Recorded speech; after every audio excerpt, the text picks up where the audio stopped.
मिठाई खाने का मन तो हमेशा ही करता है, चाहे त्योहार हो या फिर ना। पहले हमारे घर में अक्सर ही ये वाली मिठाई बना करती थी, तो मैंने जल्दी से मम्मी से रेसिपी पूछी और फटाफट से आप लोगों को शेयर कर दी। और इस मिठाई की सबसे खास बात ये है कि ना तो बेसन को भूनना पड़ता है और ना ही इसमें चाशनी बनानी पड़ती है, फटाफट से मिठाई बनकर तैयार हो जाए। और ये बेसन की बर्फी बहुत ही लाजवाब लगती है खाने में। तो आइए बनाना शुरू करते हैं झटपट बनने वाली बेसन की बर्फी की रेसिपी।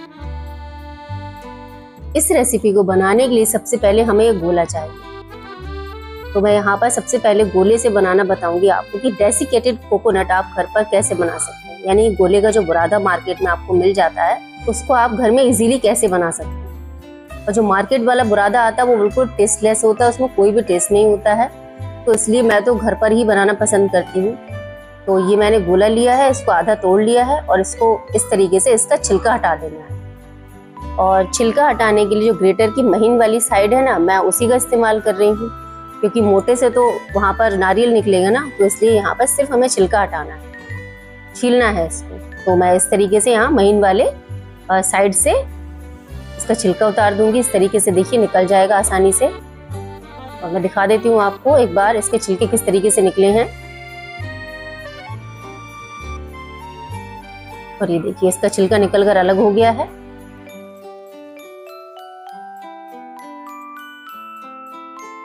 और इसको फेंक देना है।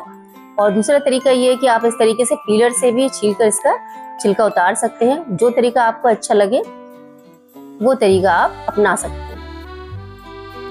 तो इस तरीके से पीलर से भी बहुत आसानी से इसका छिलका उतर जाता है, क्योंकि मार्केट में जो डेसिकेटेड कोकोनट मिलता है वो एकदम व्हाइट कलर का होता है। तो मैं भी नहीं चाह रही कि यहाँ पे इसका छिलका बिल्कुल भी आए, यानी कि थोड़ा सा भी ब्लैक ब्लैक से इसमें नजर आए। तो इसीलिए मैं यहाँ पर पहले डेसिकेटेड कोकोनट बना लूंगी।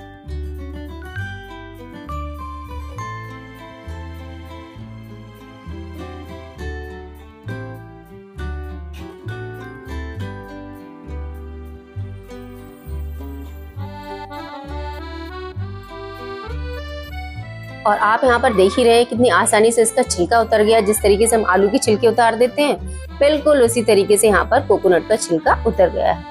और ये देखिए सारे छिलके निकल गए। और इनको फेंक देना है, उनको कोई भी यूज नहीं है। और अब इसके इस तरीके से पीसेस कर लेंगे। इसको इस तरीके से काट लेना है। भी ज्यादा बड़ा है तो हाथ में पकड़ में नहीं आ रहा है, तो इसलिए मैंने छोटा छोटा करके काट लेना है और तोड़ तोड़ कर ही इसको काट लेना है। फिर से तोड़ लेना है, फिर इसको काट लेना है, क्योंकि हाथ में पकड़ में नहीं आ रहा है। और अब इस सारे कोकोनट को डाल देना है मिक्सी के जार के अंदर।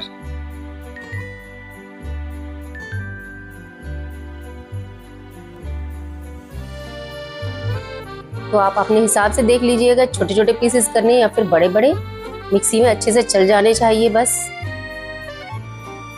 और ये देखिए सारे पीसेस को हमने डाल दिया है। अब इसके ढक्कन को बंद कर देना है और बस इसको घुमा लेना है। और ये घुमा लेने के बाद देख लीजिए आप, अच्छे से डेसिकेटेड कोकोनट बनकर तैयार हो गया है। मार्केट से भी बहुत अच्छा, क्योंकि इसमें जो ऑयल होता है वो भी रहता है, और जो मार्केट वाला होता है उसमें बिल्कुल भी ऑयल नहीं रहता है। और चम्मच से मैं इसमें एक कटोरी ले रही हूँ, क्योंकि ये जो रेसिपी बना रही हूँ मैंने इसमें एक कटोरी सेट कर ली है। आप चाहे तो कटोरी, ग्लास, कप कुछ भी सेट कर सकते हैं। बस एक ही बर्तन होना चाहिए सेट करने के लिए। आप उसी बर्तन से सारा माप ले लीजिए। तो अभी एक कटोरी मैंने यहाँ पर डेसिकेटेड कोकोनट ले लिया है, घर का बना हुआ, और इसको मिक्सिंग बोल में डाल लेना है। और इसके साथ ही मैंने 1 कप बेसन लिया है और इसको भी बोल में डाल लेना है।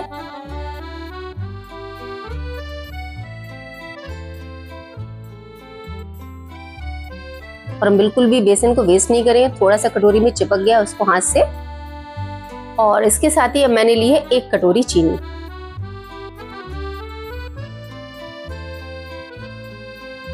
और उसी कटोरी से मैंने यहाँ पर 1 कटोरी दूध लिया है।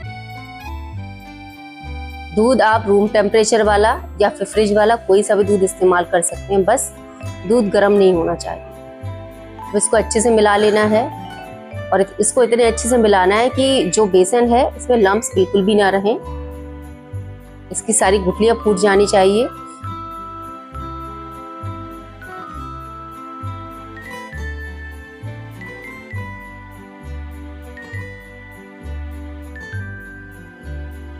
और अब इस बेसन की बर्फी की जान डालना तो भूल ही गई थी, उसके बिना तो बेसन की बर्फी ही नहीं बनी। तो मैंने यहाँ पर 1 कटोरी घी लिया है, क्योंकि हम घर पे बना रहे हैं, घर के खाने के लिए बना रहे हैं, तो मैंने यहाँ पर 1 कटोरी देसी घी का इस्तेमाल किया है। आप चाहे तो रिफाइंड में या फिर डालडा घी में बना सकते हैं, लेकिन सरसों का तेल बिल्कुल भी इस्तेमाल नहीं करना है, क्योंकि सरसों के तेल में अपनी ही एक स्मेल होती है और ये जो घी है और रिफाइंड है इसमें बिल्कुल भी कोई स्मेल नहीं होती, स्मेल फ्री होते हैं। इसलिए आप मिठाइयाँ बनाने के लिए इन चीज़ों का इस्तेमाल कर सकते हैं। और इसको अच्छे से मिला लेना, बहुत अच्छे से मिला लेना, इसे बिल्कुल भी गुठली नहीं रहनी चाहिए। अच्छे से फेंटू इसको मिला लेना है।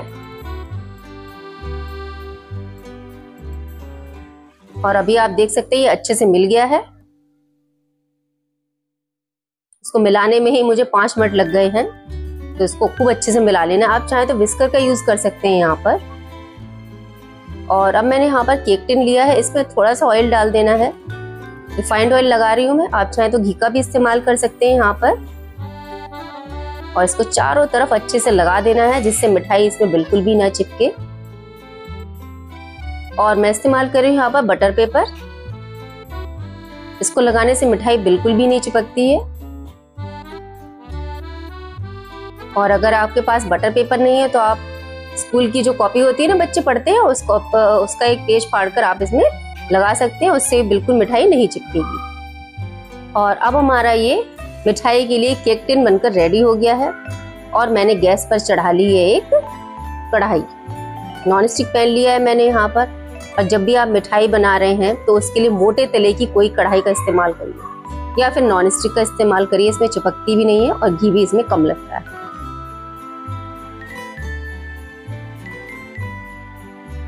आप चाहें तो इसको डायरेक्ट कढ़ाई में भी मिलाकर बना सकते हैं, क्योंकि यहाँ पे सारी चीज़ों को मिक्स ही करना है।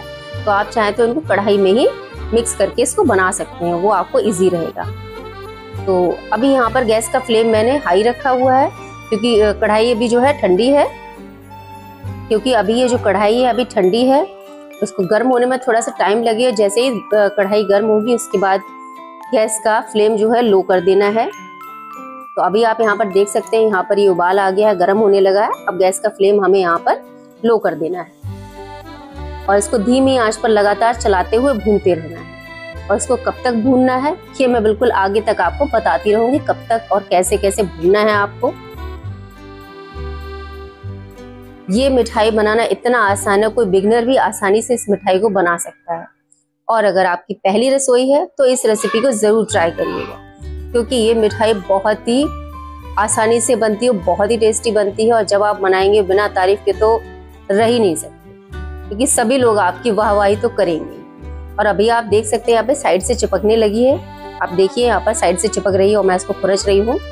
तो ये स्टेज आने पर आपको क्या करना है, लगातार इसको चलाते रहना है, यानी कि ये जो बेसन है ये भुनने लगा है अच्छे से।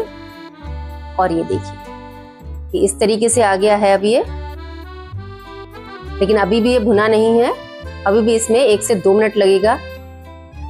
सारे दाने दाने से हो गए, जैसे मूंग की दाल का हलवा होता है ना, कुछ इस तरीके से यहाँ पर ये मिठाई हो गई है।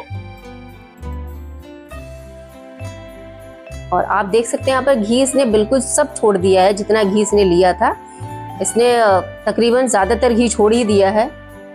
देखा जाए तो ये आधी कटोरी घी लगभग होगा, इतना घी इसने छोड़ दिया है। तो यहाँ पर जो मिठाई हमने तैयार की है वो सिर्फ आधा कप घी में तैयार की है। और अब ये देखिए आप बनकर तैयार हो गया है। और जो हमने केक टिन लिया था उसमें डाल देना है इसको, और इसको जल्दी जल्दी डाल दीजिए, क्योंकि फटाफट वाला काम होता है, वरना ही जमना शुरू हो जाती है। और अभी मैं आपको दिखाऊंगी कि इसमें कितना घी बचा हुआ है। पहले इसको फैला लेते हैं, इसको अच्छे से फैला लीजिए।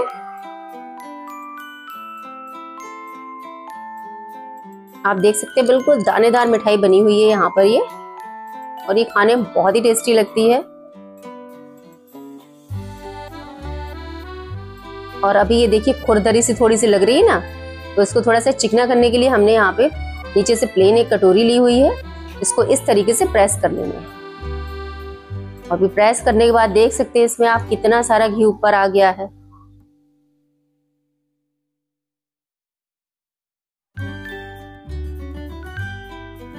अभी देखिए मिठाई बिल्कुल अच्छे से चिकनी हो गई है और कटोरी में हमने कोई घी नहीं लगाया था, बिल्कुल फटाफट ऐसे ही कटोरी ली और ऐसे ही इसको फ्लैट करना शुरू कर दिया था हमने, आपने देखा यहाँ पर। और चम्मच से इसके एजेस को ठीक कर लेना है, प्रेस कर लीजिए अच्छे से, ताकि जब मिठाई को हम बाहर निकालें तो टेढ़ी मेढ़ी ना निकले, अच्छे से उसके एजेस बने हो, तभी अच्छी लगती मिठाई, एकदम क्लीन एंड नीट होनी चाहिए। और ये देखिए सारी हमने प्रेस करके अच्छे से जमा दी है और इसके ऊपर से डाल देना है डेसिकेटेड कोकोनट जो हमने अभी बनाया था, क्योंकि आपने देखा था उसमें बच गया था, तो उस डेसिकेटेड को हम यहाँ पर इस्तेमाल कर लेंगे। थोड़ी सी गार्निशिंग भी अच्छी लगती है ना मिठाई में,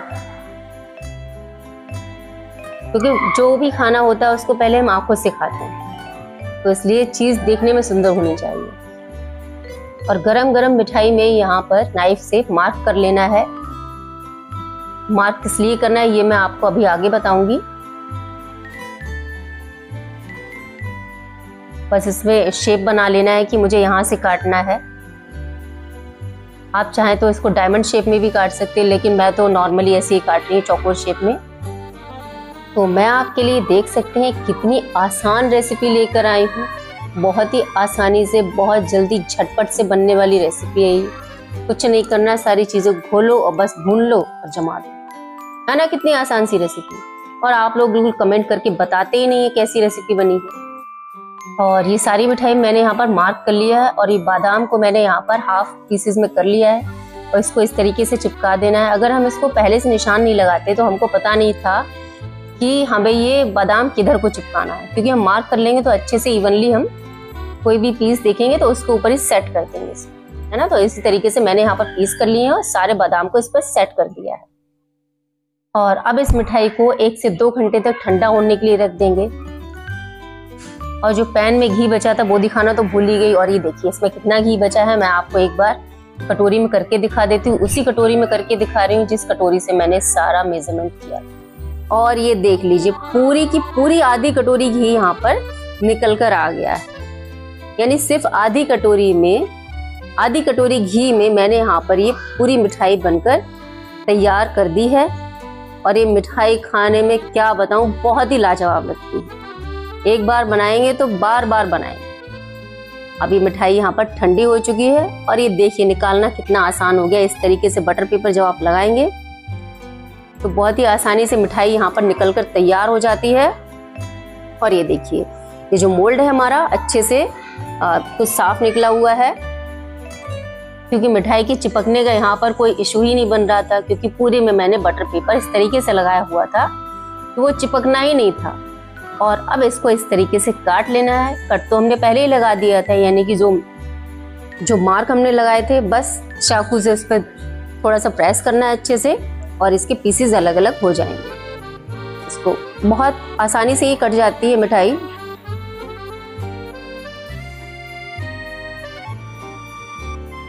और अब इसको घुमाकर दूसरी तरफ जो हमने कट लगाए हैं उस तरफ से भी हमको इसको काट लेना है। लग रही है ना एकदम मार्केट वाली मिठाई, बहुत ही टेस्टी मिठाई बनी है। देखने में तो देखिए बहुत ही शानदार लग रही है। ओ माय गॉड, क्या मिठाई बनी है। और ये देखिए मिठाई बहुत ही शानदार मिठाई बनी हुई है। अब इसकी प्लेटिंग कर लेते हैं हम। और इस मिठाई को आप त्योहार पे बनाइए, बिना त्योहार के बनाइए, बहुत ही टेस्टी लगती है खाने में। और बहुत शानदार मिठाई बनी है। और अगर आपको आज की मेरी वीडियो, बेसन की बर्फी की वीडियो अच्छी लगी हो तो प्लीज लाइक, शेयर, कमेंट करना बिल्कुल भी ना भूलिए। और जब आप लाइक करते हैं और कमेंट करते हैं तो मुझे बहुत खुशी होती है। और साथ ही साथ ये भी बताइए कि आप ये मेरी वीडियो कहाँ से देख रहे हैं।